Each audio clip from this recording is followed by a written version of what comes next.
If you're watching this video, chances are you're still rolling through the playoffs, so congratulations.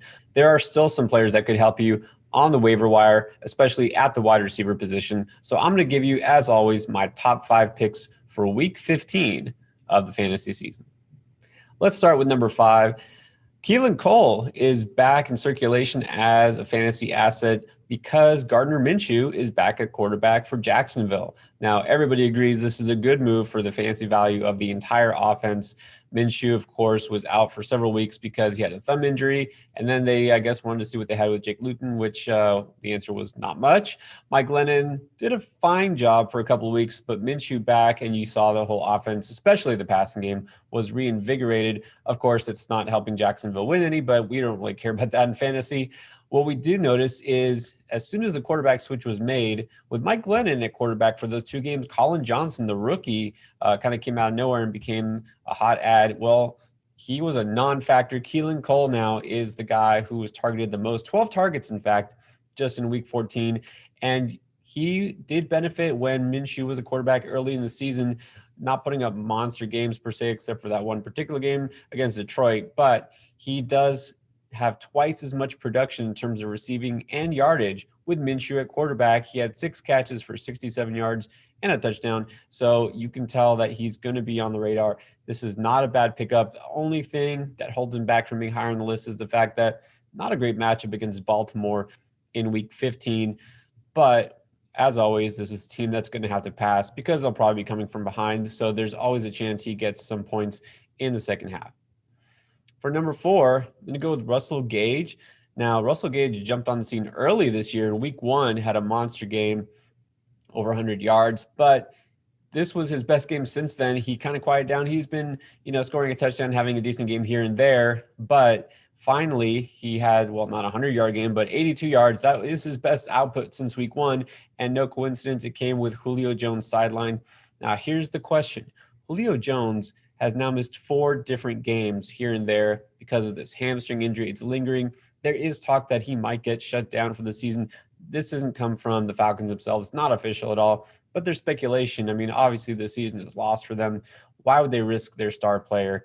There's no reason for him to be playing these last couple of games, and it's not like they're going to win anyways. They're going against Tampa Bay twice and then Kansas City. So if Julio's out, that means more targets for Gage. Ironically, it's kind of weird. Gage has been more productive in terms of yardage with Julio on the field. That whole offense is just better with Julio on the field, but also that's a little bit skewed because the first half of the year, they were just throwing before Julio was hurt, and they were putting up all these yardage numbers. But needless to say, this is a different Falcons team. There is still opportunity for Gage. Not great matchups against Tampa Bay and then Kansas City, like I said, but the volume could be there. There's a really good chance they're going to have to pass the ball a lot just to keep up with these teams. Number 3, a name that's resurfacing, Kendrick Bourne. You may have heard Deebo Samuel. He also aggravating a hamstring injury that's been bothering him. It's been an injury-filled season, of course, for Deebo, but he was out for most of the game in week 14, and there's a really good chance he's out at the very least for week 15, if not longer. And so in steps Bourne, and you remember the last time he kind of made some noise was in week 8 when Deebo was out, and he caught 8 passes for 81 yards. That did come against Seattle. Of course, Seattle not knowing for having the best secondary around. They've been a lot better lately, of course. But even with Ayuk in, when Deebo was out that week, Kendrick Bourne was the number 2 guy. He actually made some noise. It could happen again because they're going against Dallas. The Cowboys, of course, not really slowing down too many offenses these days. So Kendrick Bourne is an interesting streamer. He could be kind of on that wide receiver 3 radar in PPR leagues, at least this coming week. Number 2, Nelson Agholor. Now, he's a name that's kind of been here and there on as far as waiver wire interest.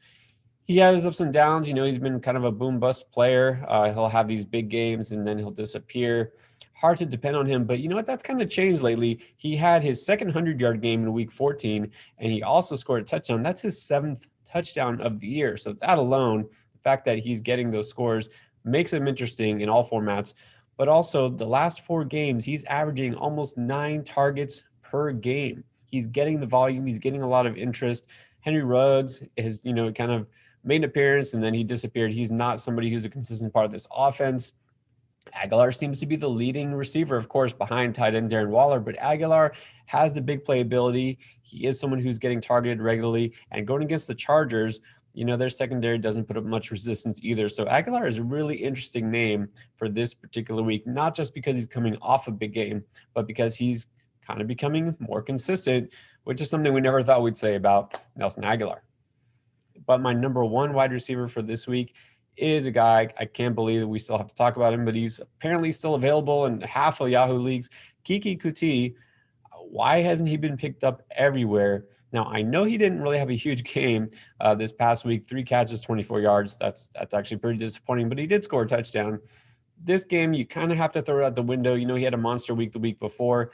With Brandon Cooks out, of course, David Johnson on IR, everybody basically is hurt for the Texans. I mean, it was just, they ran into an angry Bears team that was looking for redemption, and Deshaun Watson couldn't get anything going. So this had nothing to do with Coutee. Just the Bears defense was too good for them. Watson got sacked 6 times, so he just couldn't throw the ball. And I think the Texans kind of give up in the second half. They wound up running the ball just to try to eat the clock up and get the game over with. I don't think that's going to happen going forward. Of course, it's a tough matchup with Indianapolis this next weekend, but Coutee, just by volume alone, he has to be owned everywhere. Even if you don't need him, just pick him up so somebody else doesn't use him against you in the playoffs. Coutee will be a target hog this coming week and the next, guarantee it. All right, hopefully that helped. If you need help also, don't forget to look at the running back episode that we do waiver wires each and every week. And of course, don't forget to hit that subscribe button. Thanks for watching and good luck in the playoffs.